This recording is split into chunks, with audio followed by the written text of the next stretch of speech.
29장, 30장을 같이 한번 살펴보도록 하겠습니다. 사무엘상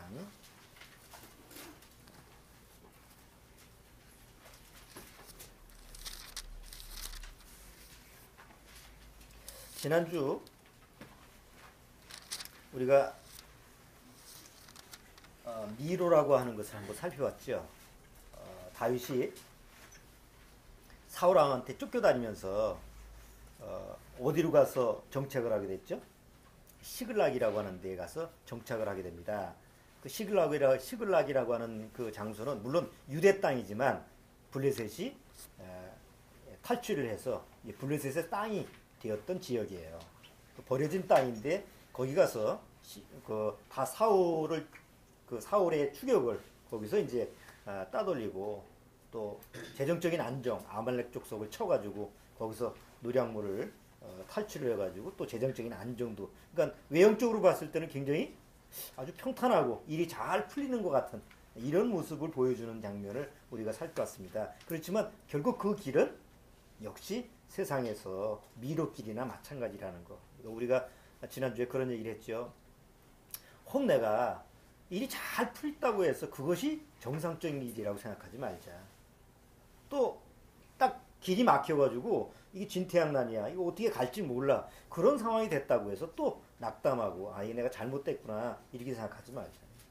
그러니까 미로길이라고 하는 거는 구원받으나 구원 안 받으나 똑같이 우리가 걸어갈 수 있는 이 세상의 나그네 길이라는 거. 다만 다른 점이 뭐라고 그랬죠? 그 똑같은 미로길을 행하지만 구원받은 사람은 하나님의 인도하심이 있기 때문에 거기서 벗어날 수가 있지만 구원받지 못한 사람은 결국 미로길에서 그 안에서 망할 수밖에 없다라는 거. 그것을 우리가 지난주에 한번 살펴봤습니다. 자, 오늘은 이제 29장 사무엘상 29장 30장 그 내용을 이제 보면서 그 시글락에서 있던 사건입니다. 시글락은 다윗의 그 일행, 다윗과 함께했던 600명의 그 식솔들, 가족들이 있었던 그 장소인데 거기서 일어난 사건을 가지고 과연 하나님은 고난의 학교 중등과정 중에서 세 번째 과목이 어떤 과목인가, 어떤 과목을 다윗한테 이렇게 전해주려고 하는가, 이런 부분을 같이 한번 살펴보겠습니다. 자, 우선 29장 사무엘상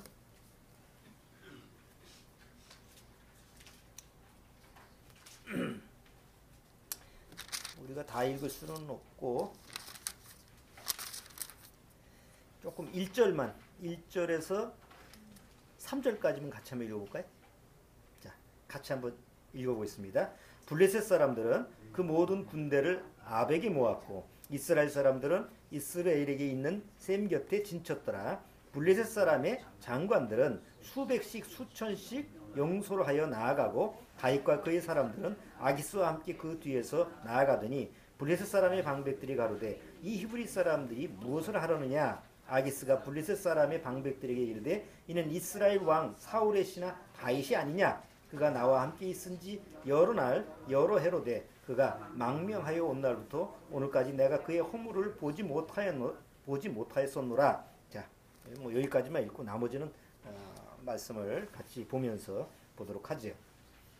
자, 여기 29장은 블레셋 족속이 이스라엘 민족을 공격할 이제 전쟁을 하는 상황입니다. 그런데 이제 사울 왕의 마지막 전쟁이죠. 여기서 이제 사울 왕이 죽습니다. 사울 왕만 죽는 게 아니라 사울 왕과 요나단까지 같이 죽는 그런 전쟁입니다. 근데 그런 전쟁에 누가 동참하게 되죠? 다윗의 일행이, 다윗과 함께하는 군사들이 동참을 하게 되는 상황이 지금 벌어지게 된 거예요. 자, 우리가 이제 파병을 많이 보냈죠. 우리나라 지금도 이제 어디요? 아프리카라든가 아니면 중동 지역에 파병을 보내잖아요. 파병을 올 때 대통령이 가라 그래서 가나요? 일단 국회에서 뭘 받아야 돼요? 파병을 하려면 비준을 받아야 됩니다. 근데 이제 전에 파병을 해야 되느냐 말아야 되느냐 가지고 여당하고 야당하고 막 싸우죠. 응? 뭐 보내야 된다, 안 보내야 된다, 막 이런 거 가지고 싸우는데 이제 그런 상황을 뭐라고 그래요? 그런 상황을 예를 들어서 어떤 파병을 보낼 때 서로 정치적인 문제가 일어날 때 그 안에서 이루어지는 그 여러 과정이 바로 정치적인 문제죠. 그렇다면 여기 다윗이 블레셋과 함께해서 이스라엘을 쳐야 되느냐 말아야 되느냐 이런 상황은 다시 말해서 어떤 상황이에요? 사실 정치적인 상황이라는 거예요. 그래서 오늘 과목은 뭐가 될까요?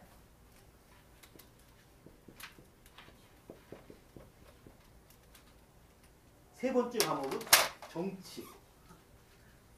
세 번째 과목은 정치라고 하는 것을 다윗이 이제 훈련을 받아야 되는데 다윗한테는 이제 중요한 부분이죠. 왜냐하면 이제 이번 전쟁에서 누가 죽어요?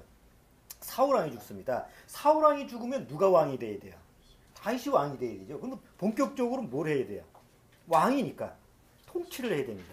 이게 정치를 해야 되는 거예요. 그러니까 그 정치라고 하는 걸 배우지 않는다면 왕으로서 이 제대로 이스라엘 민족의 그 통치를 하기가 어렵잖아요. 그래서 이제 세 번째 과목으로 아까 뭐 첫 번째는 이제 동행 누구랑 동행할 것이냐. 이제 두 번째는 어쨌든 미래는 다 미로인데 하나님의 전적인 인도하심을 어떻게 받느냐 이런 과목을 좀 이수했는데 이제 세 번째 이제 당면한 과목이 정치라는 겁니다. 주영이 나이 때는 이제 조금 인식이 될 거야. 정치가 뭘까? 정치란 뭐야? 주영이가 생각할 때 정치란 뭐야?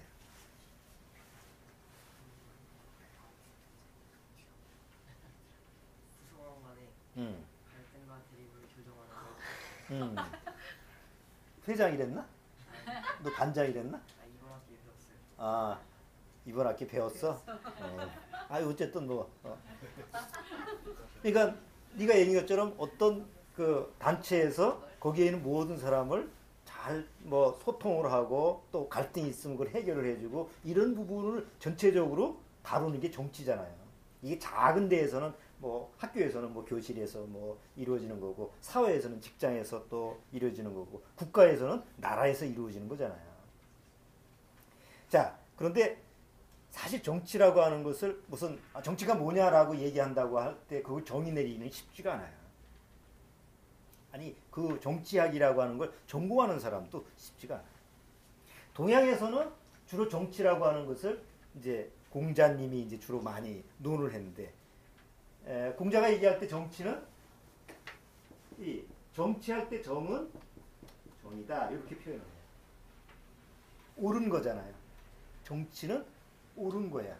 그래서 정치라고 하는 건 먼저 통치자가 자기 자신을 옳게 하고 나서야 비로소 다른 사람을 올바르게 인도할 수 있다. 이렇게 이제 얘기를 해요. 서양에서는 뭐 동양 정치에서는 그렇게 이제 먼저 자기 자신을 갖다가 옳은 자로 만드는 쪽에서 다른 사람을 다스리라고 하는데 서양에서는 사회적인 가치를 잘 분배하는 게 정치의 개념이에요. 서양에서는. 그렇죠? 사회적인 여러 가치를 누구나 다 누리는 게 아니고 그러니까 소수만 누리는 게 아니고 누구나 다 공평하게 분배할 수 있는 이런 부분이 정치다라고 해요. 그래서 동양하고 서양하고 이제 뭐 원리는 같지만 좀 다른 양상인데 요새 올 2014년도 보면 참 피곤한 한 해였어요. 정치적으로. 정치는 잘 모르는 사람들인데도 맨날 뉴스 보면 서로 싸우고 또 세월호 사건 때문에 거의 몇 달이에요. 3월 달에 일어났죠. 세월호 사건이. 4월이에요? 4월 달에 일어나는데 그건 11월 달까지 그게 국회에서 해결될 11월 달까지 전 국민이 어디든 맨날 텔레비전 보고 본질은 왜곡돼 버리고 죽은 놈은 억울하고 나머지는 그거 가지고 싸우고 난리친 게 정치예요. 그러니까 아주 넌더리가 나는 거야. 아이고 참. 또 마지막까지 요새 얼마 전에 통진당 또 연말을 또 마무리를 잘 하느라고 또 그것 때문에 또 스트레스 쌓이고 또 오르니 그러니 내년에는 또 어떻게 될지 모르겠지만 근데 정치라고 하는 게 사람들이 생각할 때 정치는 골치 아픈 거야 이렇게 생각을 하잖아요. 그리고 왜 정의를 보면 그래 옳게 바르게 다스리는 건데 이론적으로는 굉장히 쉬운 거잖아요. 어려운 게 아니잖아. 주영이 아까 말대로 잘 갈등을 잘 조화를 맺어주고 잘 분배를 잘 해주면 되잖아. 근데 왜 그게 골치가 아파요? 그게 안 되니까 골치 아픈 거지. 이론적으로만 탁탁 된다면 뭐가 어려워? 가장 쉽지. 근데 가장 정치가 정의 내리가 어려운 게 이론하고 실제하고 전 다르다는 거예요. 전혀 적용이 안 돼요. 누가 대통령이 돼도 한번 생각해 보세요. 다 우리나라의 대통령 되는 사람은 일단 공약을 뭐라고 그래요? 다 모든 사람을 잘 살게 해주겠다. 누구나 다 그렇게 얘기하잖아요. 그러고 싶잖아요. 근데 막상 정권을 잡으면 그게 돼야 안 돼요? 안 돼요. 그게 마음처럼 분배가 되는 게 아니야. 그러니까 정치라고 하는 것은 얼마나 잘 분배를 잘 해주느냐예요. 다 배부르면 누가 불만을 필요해. 그런데 한 놈만 배부르면 갑질을 한다고 난리를 치고 또 온 99명이 한 명에 대해서 그냥 대적을 하는 게 사실은 지금 세상이잖아요. 옛날 같으면 그렇지도 못했어요. 그냥 그게 통용되는데 지금은 그게 아니죠. 그러니까 누가 리더가 돼서 내가 통치자가 되겠다. 이제 한 나라를 이끌어가는 어떤 리더가 되겠다고 하면 제일 잘해야 되는 게 그런 사회적인 가치를 어떻게 잘 분배를 해주느냐. 이런 부분이 가장 중요한 그 사람의 하나의 특성이에요. 그걸 잘하면 이제 사람들한테 존중을 받고, 그걸 못하면 그건 이제 아무리 잘해도 욕을 먹는 거지.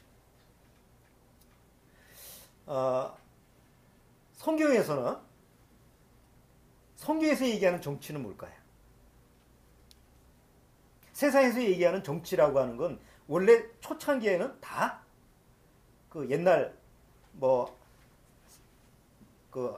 바벨로니아 전에 수메르 문명, 그 다음에 바벨로니아, 이집트, 황하 문명, 다 이게 다 신정이에요.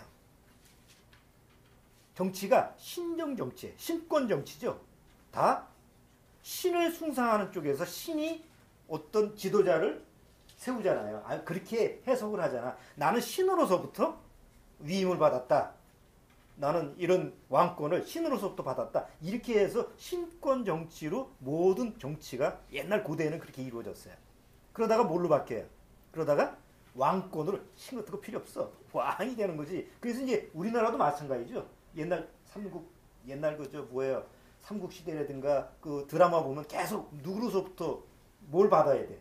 신으로서부터 뭔가 고난을 받아야 되잖아요. 유명 뭐지? 까마귀 삼조공가 그것도 다 절대적인 신적인 어떤 그런 걸 받아야만이 내가 왕권을 가질 수 있는 이런 시대가 전에 있었잖아요. 그러다가 그게 뭘로 바뀌어요? 그러다가 이제 왕권으로 바뀌는 거예요. 왕권 정치. 근데 조금 지나가서 왕권 정치가 이거 왕 혼자서 다 헤쳐먹으니까 안 되겠다.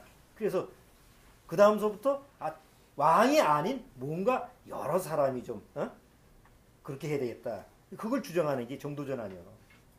왕을 도전해서 신권 정치, 그러니까 새로운 고난을 누구한테든지 다 줘가지고 그래서 국가를 그러다가 죽은 거 아니에요. 왕권에 도전하다가. 여기서 드라마 나온다며. 그러니까 우리나라뿐만 아니라 중세도 마찬가지예요. 그러다가 이제는 국민이 이제 대중 국민이 이제 다 권한을 가져야 된다. 이렇게 해서 이제 지금의 민주주의가 된 거잖아요. 자, 그런데 이제 쭉 하나의 정치라고 하는 부분에 대해서 나오다가 이 정치에 두 가지의 이론이 세상에서는 적용이 되죠. 그 사상이. 둘 중에 하나였어요. 하나는 공산주의고, 하나는 자본주의예요. 자본주의라는 게 뭐예요? 자기가 자기 역량만큼 벌어서 갖는 게, 소유하는 게 자본주의예요. 공산주의는 아니다. 자기가 능력과 특기를 가지고 한다고 해도 그걸 독식하면 안 된다. 다 공동으로 분배를 해야 된다. 그래서 처음에 봉건주의 시대 속에서는 그러니까 많은 자기 능력을 가지고 많은 재산을 가지고 있는 사람이 다른 사람 다 쓰이고 그랬잖아요. 그런 것을 이제 용어로 부르주아 들이라고 해가지고 거기서 반기를 든 사람들이 공산주의 아니에요. 응? 그런데 실제로는 자본주의하고 공산주의하고 싸우다가 누가 이겼어요? 공산주의가 한번 50년대 이후에 공산주의가 막 되다가 막 그쪽으로 사람들이 몰렸잖아요. 소련, 그 다음에 저 중국 다 공산주의화 되죠. 북한까지도. 왜 그렇게 됐어요? 사람들이 그렇지 누구나 다 잘 먹고 잘 살아야지 왜 한 번만 잘 먹고 잘 살아? 그런 거에 동의를 했는데 막상 공산주의가 되다 보니까 역시 그게 안 되는 거예요. 개인의 역량, 개인의 재능, 개인의 뭐 능력을 다 배제를 시키고 나서 야 똑같이 일하면 똑같이 분배를 해줄게. 그럼 누가 일하고 싶어? 사람의 본성이. 자기 재산도 없고 토지도 없고 다 국가 토지에다가 국가 재산에다가 자기가 일만 하면 분배해 준다고 했을 때 사람이 여러분 같은 그렇지 않아요? 직장 다니면서 적당히 해서 조금 일하고 많이 벌고 싶지. 많이 일하고 조금 벌고 싶은 사람 하나도 없어. 그렇잖아요. 알바도 마찬가지야. 대충 내가 돈 받는 만큼만 조금 일하자 이렇게 생각이 들지 내가 돈 받는 만큼 더 하자 이런 생각 잘 안 들어. 뭐부터 그렇게 수고를 해. 미친 짓이지. 사람 마음이 그런데 이게 성공할 수가 있어요? 공산주의가? 안 되지. 그래서 자본주의가 이긴 거예요. 지금 공산주의가 쇠퇴되는 이유가 그래요. 그런데 사람들 마음속에서는 이념적으로는 뭐가 자꾸 원해져요. 그래도 누구나 다 잘 살아야 되는데 이런 마음속에서 이런 공산주의 사상이라는 것을 이렇게 조금 추구하는 게 사람들 마음에 누구나 있는 거예요. 그러니까 우리나라도 진보 쪽에서 아무리 뭐 공산주의 어쩌고 한다고 해도 사람들 마음속에서 그래도 저런 사람들이 있어야 되는데 라는 생각, 필요성을 갖는 이유가 그거예요. 계속 사회적으로 일어나는 사건들을 보면 조연아 사건, 뭐 안무개 사건 보면 그렇지. 어? 저렇게 가진 사람들이 그렇게 갑질을 하니까 그냥 내버려 두면 안 돼. 이렇게 하면서 사람들 마음속에서 동조가 되는 거예요. 그게 복잡해요. 근데 왜 제가 이런 얘기를 하느냐. 오늘 29장 30절 얘기가 이런 정치적인 문제가 딱 개입이 되어 있다는 거예요. 다이다한테. 그렇죠? 자, 29장에서 이제 블레셋 족속이 야 우리 이스라엘을 공격하는데 너하고 네가 우리하고 같이 한 팀이 됐으니까 같이 이제 공격을 하자. 다윗 입장에서는 안 할 수가 없잖아요. 안 하면 저거 애초서부터 저거 딴 마음을 품고 왔구나 이런 마음이 들고 같이 하자니 결국 나중에 사울과 요나단이 죽어요. 전쟁에 같이 해서 참여했다고 한다면 나중에 다윗이 왕이 됐을 때 어떤 문제가 생겨요? 왕이 안 될 수도 있죠. 될 수가 없죠. 왜냐하면 사울왕도 죽이죠. 또 요나단까지 죽이게 되니까 다윗 스스로도 사실은 자기가 견디기 쉽지 않았을 거예요. 진퇴양난이야. 그런데 하나님이 어떻게 했어요? 여기 보면 여기 29장을 한번 보세요. 자, 29장 5절. 자, 사무엘상 29장 5절. 아니, 5절이 아니고 4절서부터 한번 읽어주세요. 4절만 읽어주세요. 블레셋 사람의 방백들이 그에게 노한지라. 블레셋 방백들이 그에게 이르되 이 사람을 돌려보내어 왕이 그에게 정하신 그 처소로 가게 하소서. 그는 우리와 함께 싸움에 내려가지 못하리니 그가 전장에게 우리의 대적이 될까 하나이다. 그가 무엇으로 그 주와 다시 화합하리까? 이 사람들의 머리로 하지 아니하겠나이까? 자, 여기 누가 이제 들고 일어났어요. 자, 전쟁은 이제 시작합니다. 앞에 진영들이 블레셋 족속이 다 그냥 전쟁 영화처럼 다 이렇게 딱 배치했어요. 뒤에는 어정쩡하게 다윗의 군사들이 이거 안 갈 수도 없고 갈 수도 없고 아주 어정쩡하게 후진에 다 붙었어요. 어차피 전쟁에 나가야 되면 전진되든 후진되든 어쨌든 전쟁에 참여하면 되잖아요. 이럴 수도 없고 저럴 수도 없는데 하나님이 블레셋의 그 군대 장관들의 마음을 움직여가지고 결국은 아니 저 사람이 누군데 우리 전쟁에 참여하게 저거 나중에 뒤에 있다가 우리 치면 어떡합니까? 이래서 결국은 안 되겠다. 야 나는 너를 믿지만 우리 이 장수들이 다 반대하니까 어쩔 수 없다. 미안하다. 거꾸로 이제 미안하다 그러는 거예요. 다윗이 뒤에 뭐라고 그래요? 길길이 뛰면서 이럴 수가 있습니까? 나 형제인데 우리는 당연히 내 원수인 저 이스라엘 사울왕을 쳐 죽여야 되는데 이러면 안 됩니다라고 하면서 슬쩍 빠집니다. 그럼 여기서 다윗이 꾀로 이렇게 된 거냐? 그게 아니잖아요.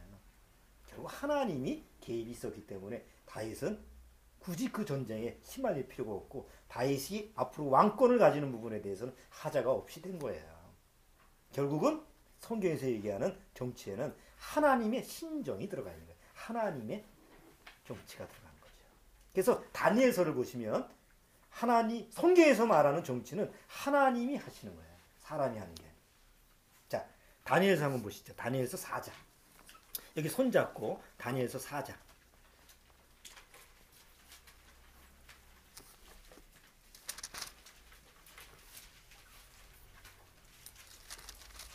다니엘서 4장 32절.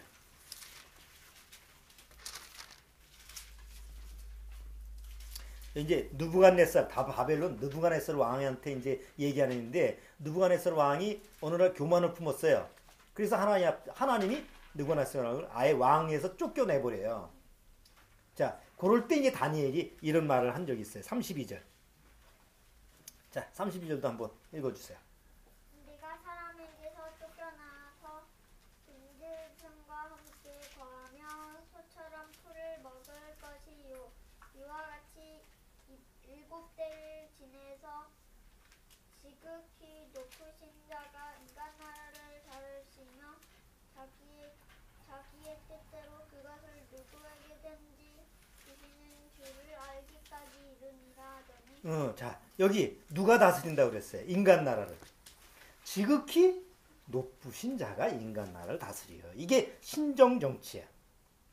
그러니까 성경에서 얘기하는 것은 어떤 세상 신이 정치를 옛날에 고대 국가에서 지향했던 그런 신정이 아니고 하나님이 다스리는 그런 정치가 성경에서 말하는 정치예요.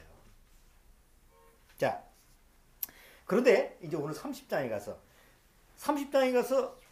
다윗과 다윗 군사들이 블레셋과 함께하는 동안에 시글락에는 누구를 놔뒀어요? 다윗의 나머지 군사들 가족하고 다윗도 두 아내와 가족들하고 그러니까 가족들을 남겨놨잖아요. 그런데 아말렉이 쳐들어와가지고 그냥 그 시글락이라는 걸 다 불태워버리고 다 포로로 잡아갔어요. 짐승이고 뭐고 다 포로로 잡아갔어요. 전화가 있어요. 그 당시에 뭐가 있어요? 아무것도 없지. 모르고 이제 블레셋 전쟁에 참여하지 않게 되니까 다시 시글락으로 돌아오는데 돌아오고 보니까 시글락이 어떻게 됐어요?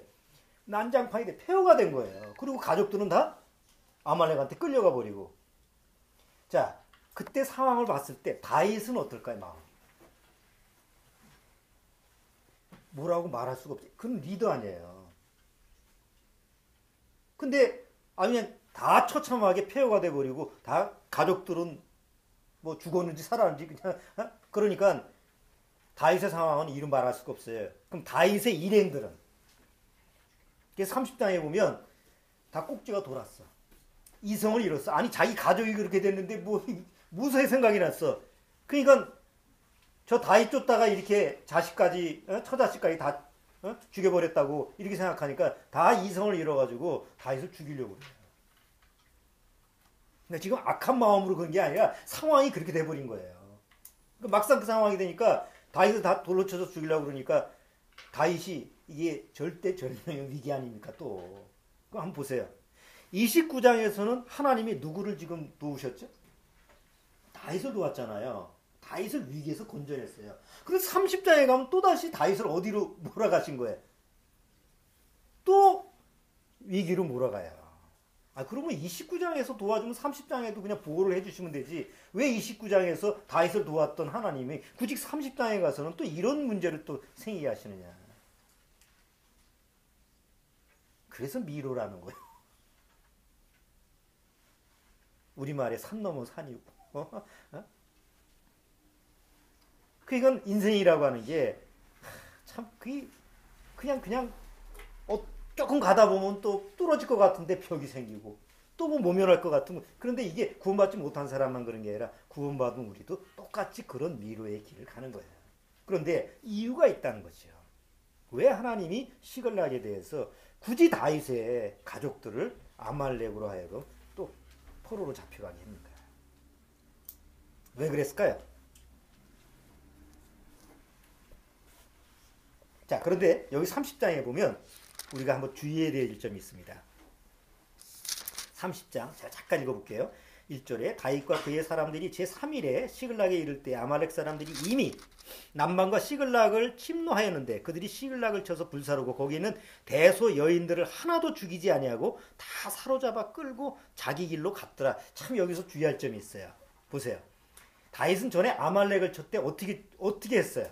다윗이 아말렉을 쳤을 때는 남녀를 다 죽였어. 왜? 잘못됐다가는 블레셋한테 가가지고 다윗이 우리를 쳤어요. 이렇게 고발을 할까봐 아예 씨도 남기지 않고 싹 죽였어요.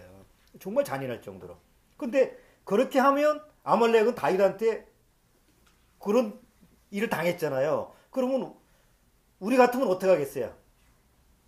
악을 악으로 갚지. 그럼 당연히 어떻게 해야 돼요? 싹 죽여야 돼요. 근데 여기 보면 하나도 죽이지 아니하고 다 사로잡아 끌고 갔어요. 이게 하나님이 터치하심이 있는 거죠. 아니 뭐가 이쁘다고 데려가.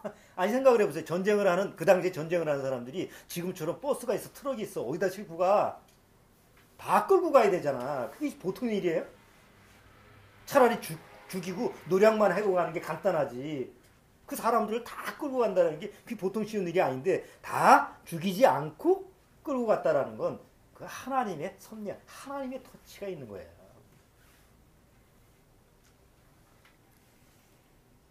자, 6절. 6절 보세요.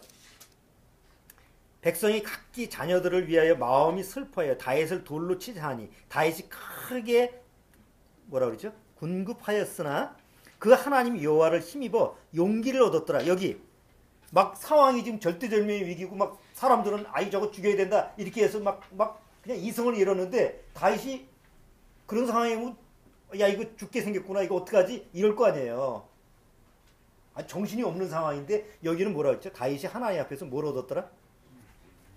응? 다윗의 일행이 돌로 쳐서 죽이려고 하는데 어떻게 용기를 얻을 수 있죠?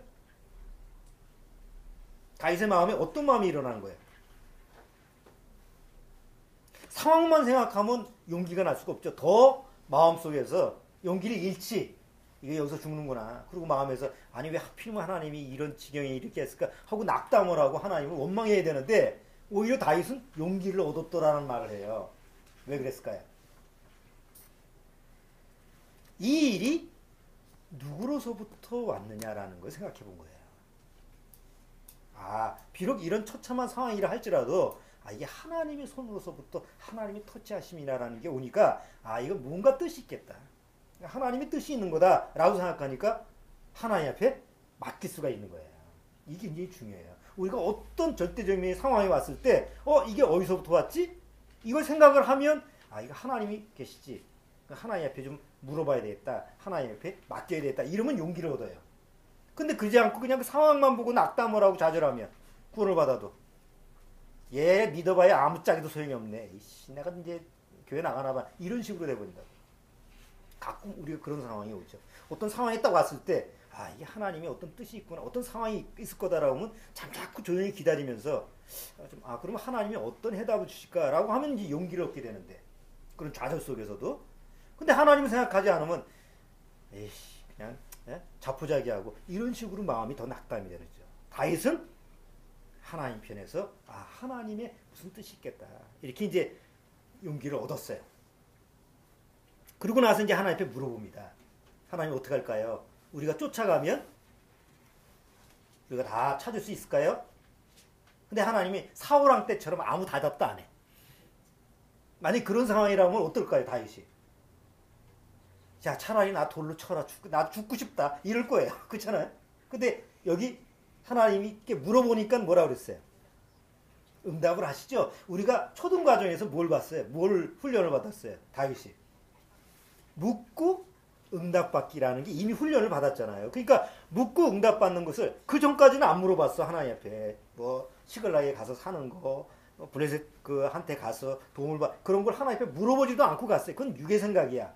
다윗의 꾀야. 근데 이때는 이제 절대조명이 상황에 오니까 야 이거 하나님 앞에 묻는 걸 잊어버렸구나 해서 이제 다시 하나님 앞에 정상으로 돌아간 거예요. 어떻게 하면 좋을까요? 우리가 쫓아가면 다 찾아올 수 있을까요? 그러니까 하나님 뭐라고 그래요? 가봐야 소용이 없어. 이게 아니고 내가 다 하나도 잃어버리지 않고 다 찾아올 수 있도록 내가 할 거야 하고 확실한 대답을 주시는 거예요. 그리고 이제 군사들을 이끌고 가죠. 여러분 여기서 하나님이 왜 30장에서 이런 터치를 하셨을까? 비록 환경적으로 보면 굉장히 고통스러운 거잖아요. 근데 왜 하나님이 이런 터치를 했죠?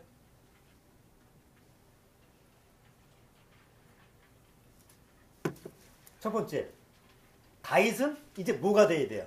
하나님의 계획 속에서는 이 블레셋의 이스라엘의 공격의 전쟁은 사실 누구를 죽이기 위해서예요.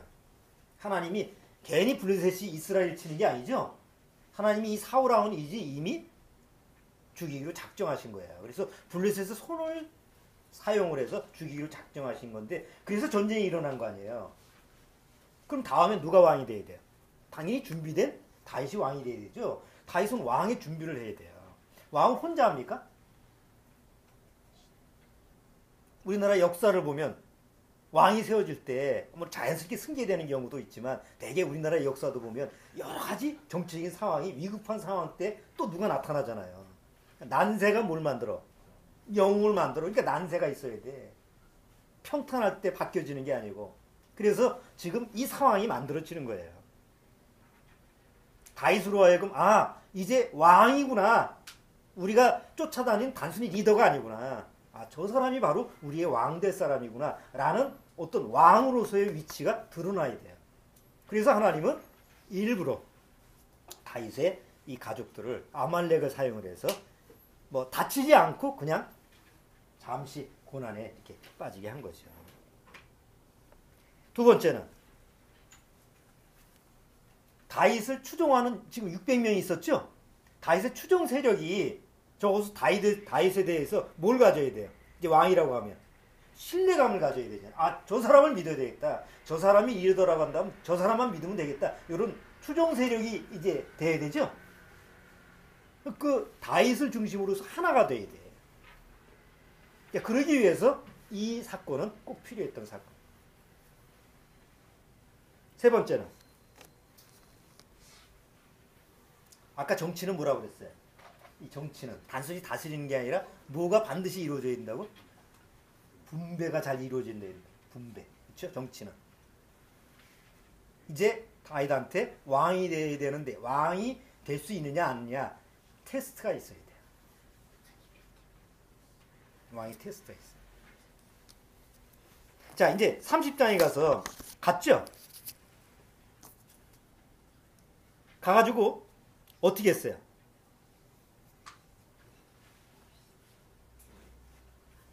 아말렉을 쫓아가니까 실제로 하나님 말씀대로 다 포로로 잡아가지고 아주 그냥 흥청망청 술 먹고 또 그래. 그래서 거기서 쳐들어가가지고 그냥 싹 전멸해버리고 자기 가족들을 다 쫙 데려옵니다. 그리고 잃어버린 재물뿐만 아니라 그 노량물까지 다 데려와요. 근데 가다가 어떤 일이 생기죠? 어떤 일이 생겨요? 쫓아가는데 그 아말렉 족속 중에서 군병 하나가 나고자가 하나 있었어요. 근데 어디서 왔냐 그랬더니 아말렉 장수의 부하인데 주인이 나 허약하다고 버렸어요. 그래서 그냥 음식 먹이고 다시 기운을 차리게 해서 야, 너 어디로 가는지 우리 인도할 수 있냐? 그랬더니 살려주면 인도한다고 그래서 그 사람을 통해서 이제 가게 되는 거예요.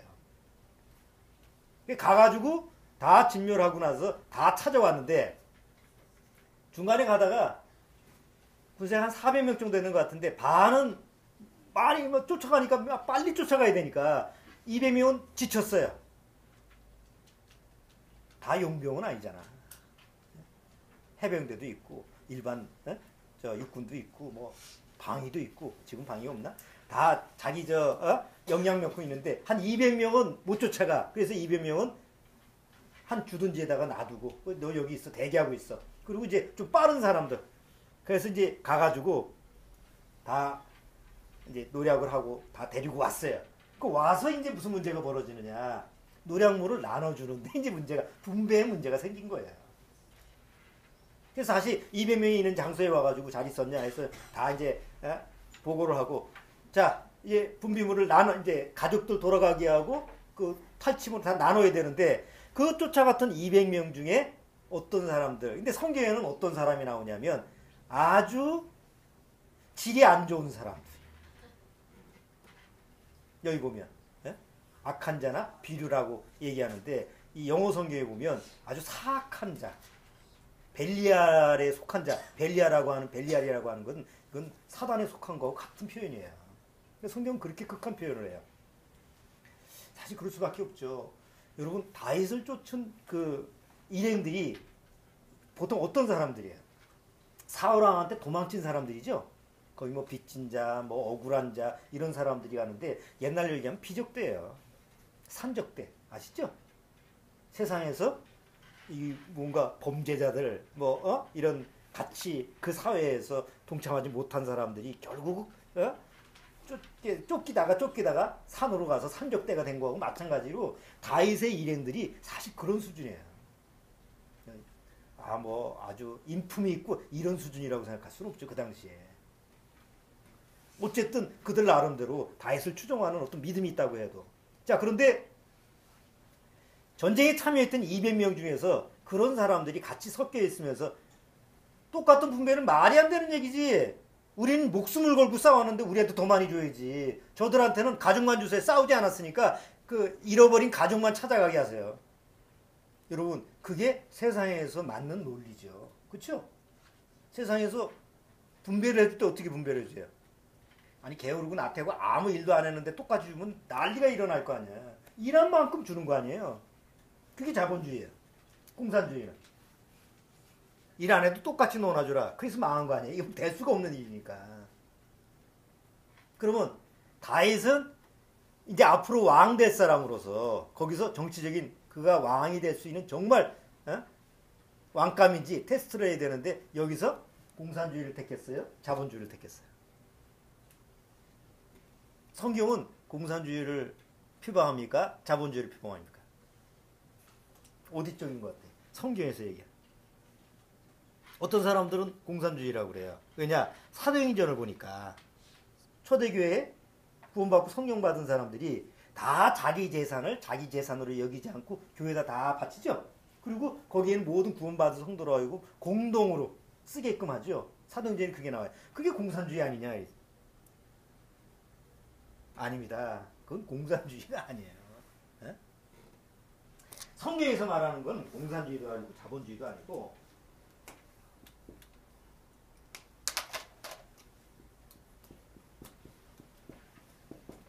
뭐예요? 공평이에요. 공평주의는 아니야. 주의는 이즘이야. 세상에서 얘기하는 거 공평이야. 하나님은 공평의 하나님이에요. 성경에 보면 그런 원리가 많죠. 여러분 잘 아시는 것처럼 어떤 사람이 아침에 일해서 주인이 이래라, 한 데나리온 줄게. 10시에 나갔는데 또 놀고 있는 사람이 있어. 너도 와, 한 데나리온 줄게. 오후 2시 가니까 또 놀고 있는 사람이 있어. 너도 한 데나리온 줄게. 저녁 끝날 쯤 돼서 6시쯤, 6시 한 10분 전에 가서 또 놀고 있는 사람이 있어. 너도 한 데나리온 줄게. 나중에 6시에 딱 끝나고 나서, 자, 오늘 일한 정산합시다 해서 딱 줄 섰는데, 아침 새벽에 온 사람도 한 데나리온, 낮에 온 사람도 한 데나리온, 저녁 끝날 때쯤 온사람도 한 데나리온 주니까 앞에 새벽에 온 사람이 뭐라고 그래요? 대목 머리에 띠들고 이러면 안 된다 말. 난 죽도록 일했는데 왜 똑같이 주냐? 이러니까 주인이 뭐라고 그래요? 야, 내가 정한 대로 내가 주는데 니들이 뭐라고 그래? 이렇게 얘기를 하죠. 사람들은 납득이 안 되는 거예요. 그게 공산주의가 아니잖아요. 그게 하나님이 성경에서 얘기하는 건 공평이에요. 왜? 잘 보세요. 해는 구원받은 사람한테만 비춰줍니까? 하나님을 안 믿고 타종교인이라도 여전히 해는 비치죠. 우리가 마시는 공기, 구원받은 우리한테만 줬으면 좋겠어. 우리 마음에는. 그럼 다 죽지. 근데 누구나 다 마시잖아. 구원받든 안 받든. 이게 하나님의 공평이에요. 공산주의하고는 차원이 다른 얘기예요. 그러니까 성경에서 얘기하는 하나님의 정치는 공평을 얘기하는 거예요. 근데 다윗이 이제 사무엘상 30장에서 보여준 게 뭐예요? 아, 적어도 이스라엘 민족을 내가 앞으로 통치할 때는 이 공평이라고 하는 것을 적용시킨다라고 하는 걸 거기서 보여주는 거예요. 그게 하나님의 정치야. 세상 논리로 하면 안 되잖아요.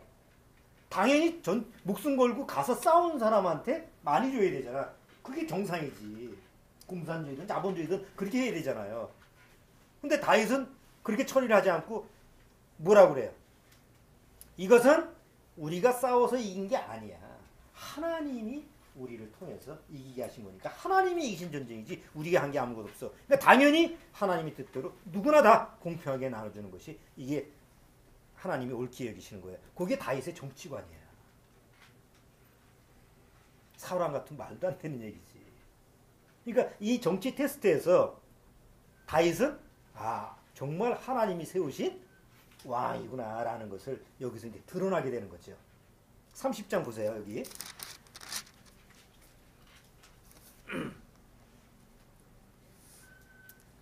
22절 22절 보세요. 자, 22절.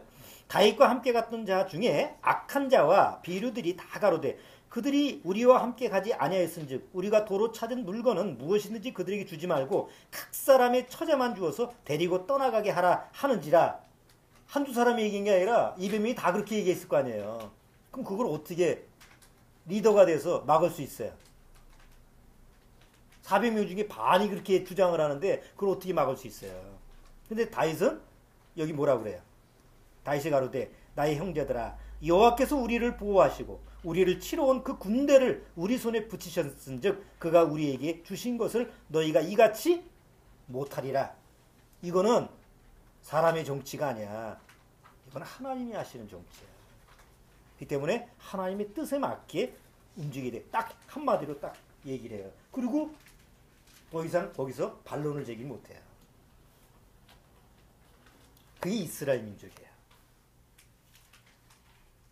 이스라엘 민족의 협동농장 이름 아시죠? 옛날 학교에서 배웠죠?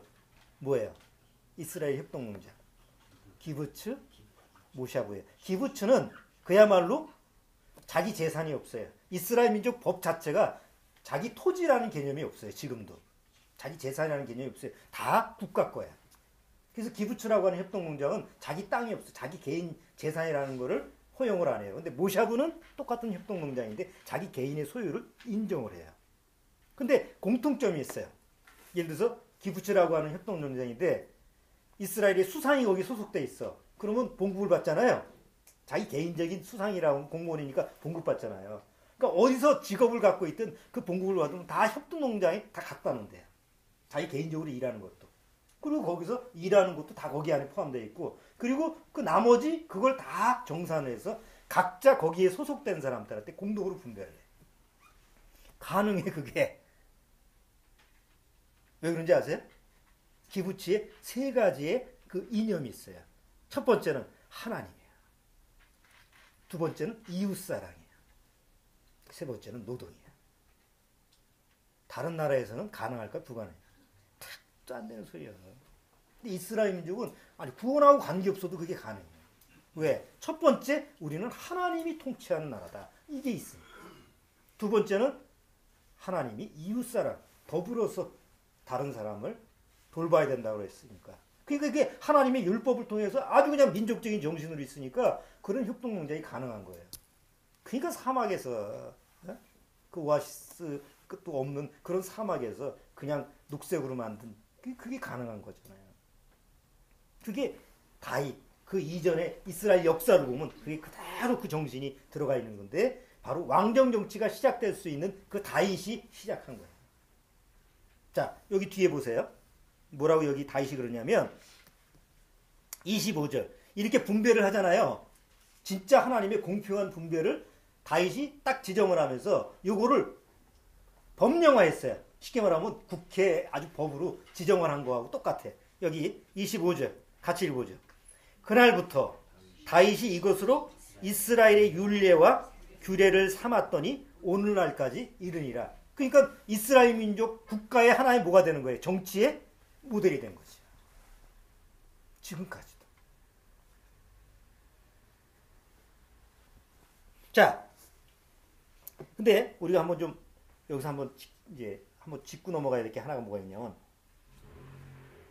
비록 하나님이 시글락에 있는 그런 다윗의 일행들을 잠시 이렇게 좀 고통 속에 겪게 하는 어떤 의도가 있다고 했는데, 우리가 자칫 생각한다면 그러면 하나님이 뜻대로 다 한 거 아니냐 이렇게 생각을 해요. 한번 생각해 보세요. 다윗이 시글락을 간 건 하나님한테 물어봐서 간 거예요? 아니면 지가 가서 간 거예요? 다윗이 직계로 간 거잖아요. 그러니까 사실은 시글락이라고 하는 데는 하나님의 보호 장소예요? 아니면 보호 장소가 아니야? 보호 장소가 아니야. 여기서 우리가 이걸 알아야 돼요. 구원을 받았다고 해서 하나님이 무조건 나를 보호해 주는 게 아니라는 거. 하나님이 너 여기 있어. 너는 여기 있어야만이 보호를 받을 수 있어. 너는 여기서 내가 너를 책임질게. 이 장소가 있어요. 그럼 거기 있어야 돼. 거기를 벗어나면 위험지대야. 시글락이 그거래요. 왜 아말렉이 공격을 받았어요? 거기는 하나님의 약속이 있는 곳이 아니거든. 근데 다윗은 자기 생각에 브레셋 밑에 있으면 우리가 좀 보호받을 수 있을 것 같아. 하나님의 피난처가 아니라고 생각했거든. 그리고 거기서 남의 걸 노량물을 하니까 적당하게 좀 뭐가 좀 이루어지니까 이게 하나님의 도우심이라고 착각을 한 거예요. 그러니까 시글락을 방비를 안 하고 그냥 하나님이 알아서 도와주시겠지, 보호하시겠지라는 아니라는 생각을 가지고 떠나버린 거예요. 하나님은 그것까지도 체크하시는 거지. 네가 내 보호지가 아닌, 내 약속의 장소가 아닌 상황에서는 바로 이런 일을 당할 수 있다. 물론 하나님이 내버려 두진 않는데, 구원받지 못한 사람은 아예 내버려 두진 않아. 하나님의 보호하심이 있지만 다윗으로 하여금 네가 보호받을 장소가 어디냐, 네 피난처는 어디냐라는 걸 다시 한번 분명히 가르쳐주는 그런 계기가 바로 30장입니다. 근데 보통 교회 나가는 사람 그렇게 생각을 해. 내가 하나님이 되니까 하나님이 누구를 보호한다고 생각해? 자기를 보호한다고 생각해. 구원받지 않은 사람이 대다수 생각이 그래. 그래, 내가 교회 나가니까 하나님이 잘 보호하시겠지. 그래서 주로 간증하는 게 다 뭐예요? 이럴 뻔했는데 하나님이 날 보호해주고, 뭐 저럴 뻔했는데 뭐 이렇게 해주고, 사기당할 뻔했는데 다 막아주시고, 뭐 우리 집 불날 것 같은데 요만큼만 불타게 해주시고, 뭐 다 갖다 붙여서 간증을 하는데 하나님이 다 보호하셨대. 내가 죽을 건데 다행히 여기까지만 살았어. 그럼 들어보면 다 그런 것 같잖아. 하나님 보호하신 것 같잖아요. 근데 하나님이 그렇게 보호하시는 게 아니라고. 우리 애가 그냥 90점밖에 못 맞는데 하나님의 도우심으로 100점 받았다고 10점을 하나님이 올려줬어. 사람들이 그렇게 생각을 해. 참. 하나님이 그렇게 유치한 하나님일까? 근데 구원받지 못한 사람의 그 사고방식은 그 선에서 못 벗어난다니까. 상식적으로 생각을 해보세요. 내가 술, 담배를 하면서 기도는 하나님 앞에 건강해 해달라고 기도를 해. 그럼 하나님이 그게 들어줘요? 내가 술, 담배하고 내 몸을 망치는데 기도할 때는 하나님 내 암 걸리지 않게, 폐암 걸리지 않게, 난 건강하게 해주세요. 그렇게 기도하면 하나님이 들어주신 하나님이냐고. 자기 자녀에 대해서는 아무 관심도 없는 사람이 하나님이 우리 자녀를 잘 보호해서 뭐 좋은 대학 가고 좋게 하나님이 인도하실 거라고 그렇게 생각을 하면 하나님이 보호하실 것 같아? 말도 안 되는 얘기예요. 일도 안 하고 게으르고 나태한데 하나님 나 좀 부자 되게 해주세요. 그러면 하나님 안 믿고 부지런하게 일하는 사람은 뭐야? 논리적으로도 안 맞는 얘기예요. 그런데 보통 구원받지 못한 기독교인들의 사고방식은 그렇게 생각을 해. 자기가 망할 그 장소에 있고 자기가 망하는 그 위치에 있으면서도 하나님이 날 보호하겠지. 그런 사람들은 무단횡단하면서 차가 오고 있는데 하나님이 날 보호하실 거야. 이런 거 똑같아. 죽어요.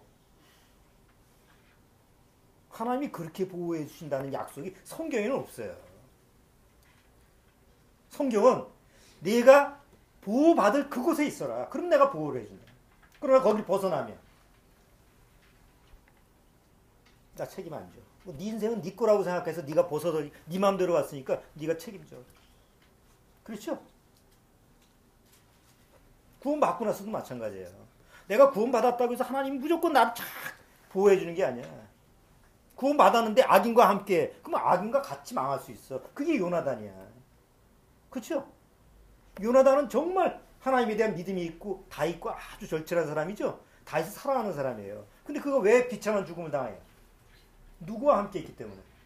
자기 아버지 악한 사울과 함께 있기 때문에 같이 그 비참한 죽임을 당하는 거예요.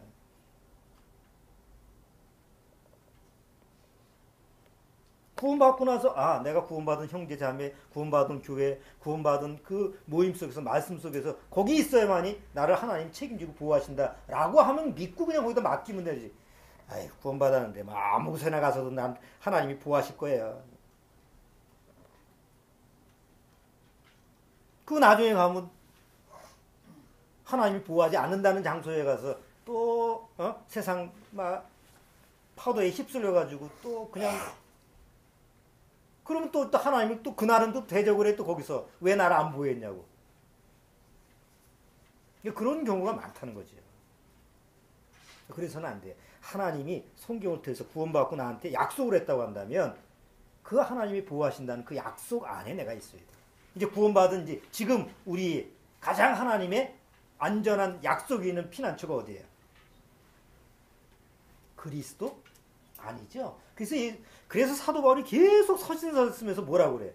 너희가 그리스도 안에, 예수 그리스도 안에 계속 안이라는 말을. 예수 안에 있어라. 그래야만이 너는 하나님의 보호를 받는다.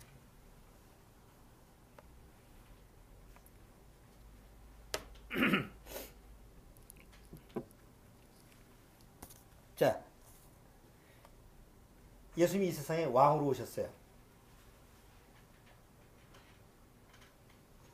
성경은 공산주의도 아니고 자본주의도 아니고 뭐를 얘기한다고 그랬죠? 공평을 얘기한다고 그랬죠. 그런데 이 세상은 공평해요? 불공평해요? 주영아, 이 세상은 공평한 것 같아? 불공평한 것 같아? 응? 뭐가 불공평해? 네 나이에 뭐가 불공평해?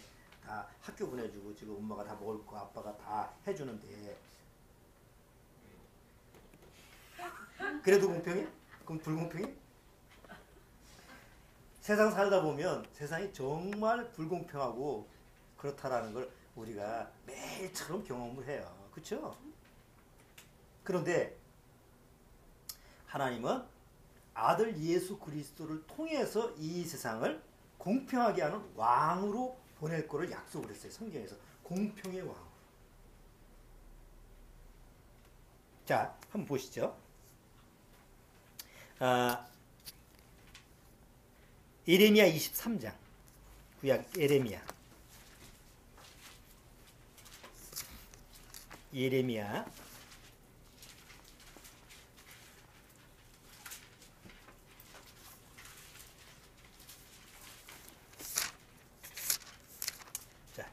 23장 5절.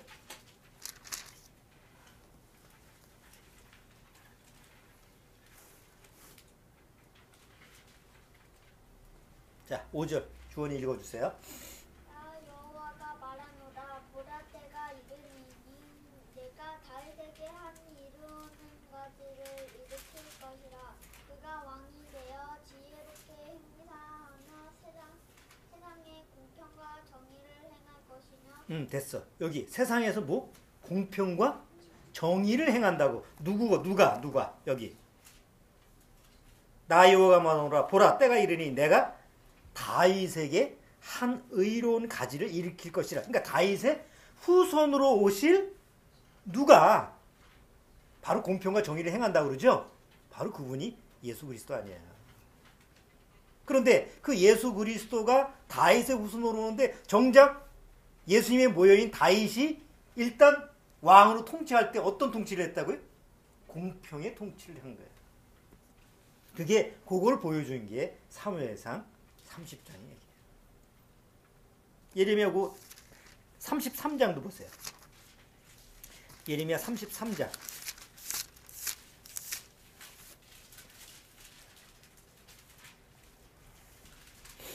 15절. 같은 얘기가 나옵니다. 33장 15절. 자, 33장 15절. 그날 그때에 내가 다윗에게 한 이로 은사지가 나에게 하리니 그가 이 땅에 공평과 정의를 실행할 것이라. 그가 어디에? 이 땅에. 이 땅이 어디 땅이에요? 지금 우리가 사는 땅이죠. 그런데 지금 예수님이 오셨잖아요. 2000년 전에. 2000년에 오셨을 때 세상에 정말 공평과 정의가 행해졌어요?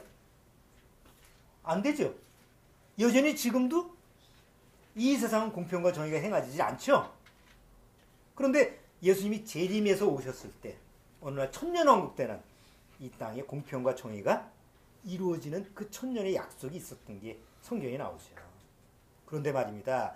그 앞으로 천년왕국 때 이루어질 실제로 이 세상에 이루어지기 전에 이미 구원받은 사람은 하나님의 나라가 어디에 임했다고 그래요?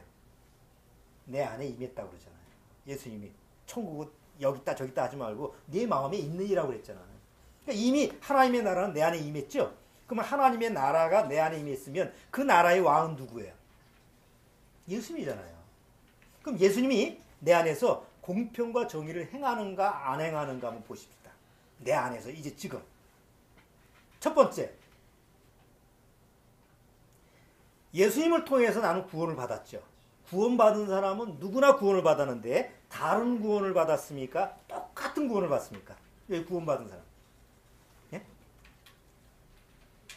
부처님한테 무슨 거기서 자비를 받고 하면 다 달라. 큰 스님, 작은 스님 다 똑같이 못 받아. 다른 종교 똑같은 거 없어. 근데 오직 성경에서만큼은 똑같은 구원을 줘요. 그래서 유다서의 1장 3절에 일반으로 얻은 구원이라고 그러잖아요. 구원은 차별해지지 않아. 네? 똑같이 누구한테나 똑같이 구원을 주신 게 우리가 하나님 앞에서 예수님을 통해서 받은 구원이에요. 얼마나 공평해. 첫 번째, 그거 싸울 일이 없어. 정말 구원받은 사람은 자기가 하나님 앞에 받은 구원에 대해서 싸울 이유가 없어. 자, 두 번째, 소유라고 하는 소유에 대한 공평함인데, 여러분 보통 세상에서도 분배가 안 되는 이유가, 복지 아무리 얘기해도 그게 문제가 되는 거는 공평치 못해서 그렇죠. 근데 잘 보세요. 구원받았다라는 건 내 안에 누가 들어온 거죠? 예수님이 들어오신 거잖아요. 근데 어떤 사람한테는 예수님이 머리가 들어갔어. 어떤 사람한테는 예수님이 팔을 하나 떼어줬어. 어떤 사람은 손가락 하나 떼어줬어. 다 예수님이 자기 몸을 뜯어가지고 이렇게 분배를 해준다고 하면 각자 그 예수님을 받은 사람들이 또 싸울 거야, 안 싸울 거야? 안 그런 거 가지고 또 싸우고 난리를 치는데, 나는 머리 받았어, 이씨. 넌 냄새나는 발 받았지? 넌 손 받았지? 난리를 칠 거 아니에요. 근데 구원받은 다음에는 다 동일하게 누가 들어와서 하세요, 내 안에? 완전하신 예수님 한 분이 다 들어가 있어요. 제자들한테 예수님이 계속 예수님이 하는 얘기, 내가 너 안에, 네가 내 안에. 내가 아버지에 있는 것처럼, 아버지가 내 안에 있는 것처럼 어느 날 성령이 오면 내가 네 안에 있을 거다. 내가 네 안에 있다라는 걸 부분적으로 가는 게 아니라 구원받은 사람은 누구한테나 동일한 예수님이 다 완벽하게 하나씩 들어오는 거예요. 그러니까 구원받으면 내 안에 예수님이 누구예요? 저 사람 안에 있는 예수님도 나하고 똑같은 예수님이죠. 나눠 가진 게 아니잖아. 그러니까 서로 싸울 필요가 있어요, 없어요? 소유에 대해서도. 예수님 안에는 모든 것이 들어가 있으니까 내 안에서 똑같은 일반으로 구원받은 것이 공평한 것처럼 내 안에 들어오신 하나님이신 완전한 영생의 그 예수님이 동일하게 하나씩 줬기 때문에 소유에 대해서도 공평한 거예요. 세 번째는 주면 만족을 해야 되잖아. 아니 복지 정책을 해가지고 우리 연세 드신 우리 장로님 노인네들 한 달에 얼마씩 주죠? 지금? 한 달에 얼마씩 준다고 그러죠? 10만 원? 네? 20만 원씩 줘요? 근데 20만 원 준다고 해서 만족하나요? 더 줬으면 또 어떤 사람은 또 재산에 비해서 또 나눠준다며. 그러니까 다 만족할 수가 없잖아. 아무리 퍼줘도 만족을 못해. 불쌍한 사람 돕는다고 해가지고 국가에서 해도 받는 사람 입장에서는, 주는 사람은 많이 주는 것 같아도 받는 사람은 항상 뭐예요? 왜 이것밖에 안 줘? 이게 만족을 못하는 게 세상이야. 그러니까 아무리 공산주의든 자본주의든 안 돼. 근데 예수님은 만족하게 해주신 비밀을 주잖아요. 사도 바울이 뭐라고 그랬어요? 내가 어느 곳에 처하든지 내 안에 만족할 수 있는 비밀을 깨달았다. 만족을 못해서 서로 싸우는데 어느 날 구원받으면 만족할 수 있는 비밀을 깨닫게 해주니까 싸울 일이 없지. 만족하는데 뭘 싸워. 빌립보서 한번 보세요. 빌립보서 4장.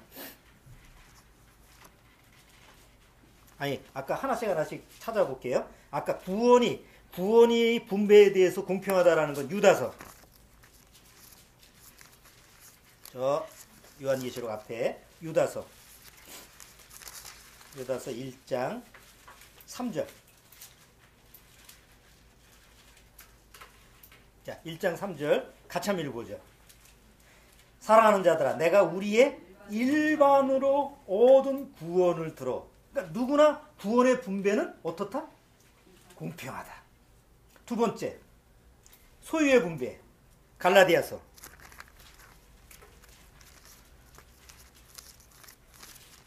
2장 20절.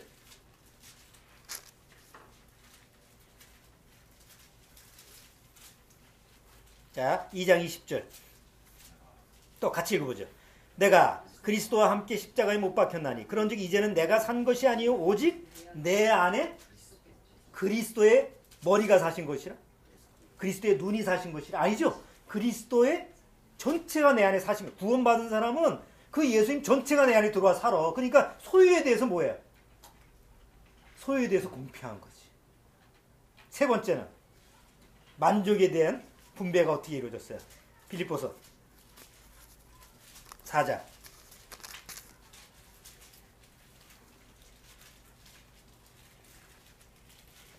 자, 4장 11절서부터 13절까지입니다. 11절, 12절, 13절. 자, 이것도 같이 천천히 읽어보겠습니다. 내가 궁핍함으로 말하는 것이 아니라 어떠한 형편에든지 내가 자족하기를 배웠노니 내가 비천에 처할 줄도 알고 풍부에 처할 줄도 알아. 모든 일에 배부르며 배고픔과 풍부와 궁핍에도 일체의 비결을 배웠노라. 내게 능력 주시는 자 안에서 내가 모든 것을 할 수 없느니라? 있느니라. 그러니까 만족에 대해서도 공평한 분배를 한 거예요. 누가? 왕으로 오신 예수님이. 이렇게 완벽한 말씀이 있는데 어디 가서 뭘 듣고 앉아 쳐 있는지 난 답답해 죽겠어. 예? 아니, 성경을 통해서 이렇게 확실하고 완벽하게 얘기하는 거를 안 듣고 어디 가서 뭘 어떻게 듣고 앉아 있는지 난 답답해 죽겠어. 오늘 사무엘상 다윗이 시글락에서 일어났던 그 사건이 그냥 뭐 그런 일도 있겠지라고 하지만 하나님의 역사 속에서는 하나님의 모든 준비하신 하나님의 계획이고, 이렇게 하나님이 쓰는 사람을 이렇게 적절하게 미리미리 준비하셔서 왕이 되게 하시고 왕의 준비를 갖추게 하시고 그 사람들로 하여금 따르는 사람들로 하여금 다 다윗을 신뢰하게끔 이렇게 착착 진행되는 모습을 우리가 볼 수가 있어요. 그래서 오늘 세 번째 과목은 뭐라고요? 정치. 구원받은 누구나 하나님의 정치하는 것을 성경을 통해서 배워야 돼요. 그래야만이 내가 교회 속에서도 다른 사람한테 유익을 끼칠 수가 있죠. 나 혼자만 잘 나오면 될 수가 없죠. 그래서 세 번째 오늘 정치라는 과목을 한번 살펴봤습니다. 다음 주 이제 30장에 가면 사울왕과 요나단이 다 죽임을 당합니다. 그리고 이제 다윗이 왕으로 세워지는 이런 모습이 사무엘 하서부터 되는데, 또 다음 시간에 또 고난의 학교의 이 중등 과정을 또 하나씩 또 살펴보도록 하겠습니다. 자, 우리 기도하고 말씀을 좀 마무리하죠. 하나님 아버지 감사합니다. 정말 구원받고 나서 하나님이 인도하심이라는 것은 우리가 감히 상상할 수 없고 예측할 수 없고, 그렇지만 하나님이 나를 한 걸음 한 걸음 인도하시는 그 인도하심이 너무나 완벽하고 하나님의 그 은혜가 적절하다라고 하는 것을 오늘 또 새삼 발견하게 되었습니다. 정말 우리의 구원은 공평하고 우리가 예수님을 통해서 예수님 한 분으로 소유를 하고 만족할 수 있는 것도 너무나 공평한 사실을 오늘 배웠습니다. 아무쪼록 우리의 신앙생활에서 이 공평이라고 하는 이 과목이 예수님을 통해서 늘 내 심령에 잘 적용될 수 있도록 주님께서 말씀으로 역사해 주옵소서. 예수님의 이름으로 기도드리옵나이다. 아멘.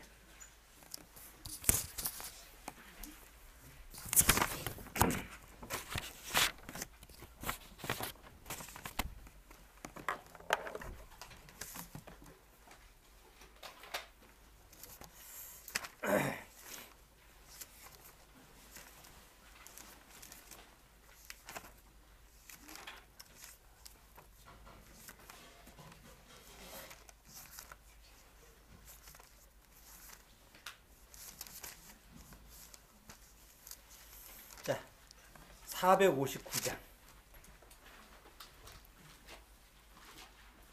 460장인가요? 우리가 부르는